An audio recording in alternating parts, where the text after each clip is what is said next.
आपण बघत आहात एकेपी न्यूज मराठी। आपला आवाज आपली ताकद। सबस्क्राइब करा, शेअर करा, लाईक करा।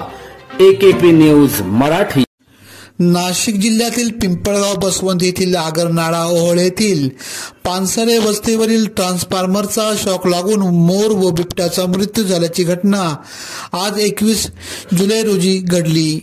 पिंपळगाव बसवंत शहरातील उंबरखेड परिसरातील काही दिवसांपासून बिबट्यांचा वावर होत होता।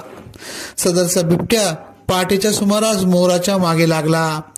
बचावासाठी मोर ट्रान्सफॉर्मरवर जाऊन बसला, मात्र त्यास पकडण्यासाठी बिबट्या ट्रान्सफॉर्मरवर चढला।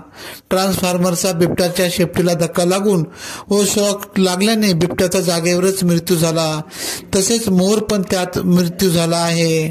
सदर बिबट्याचे वय जवळपास 9 वर्ष असून नर जातीचा बिबट्या असल्याचे समजते। वन विभागाचे अधिकारी यांनी पंचनामा करून मोर व बिबट्या यांचे मृतदेह ताब्यात घेतले।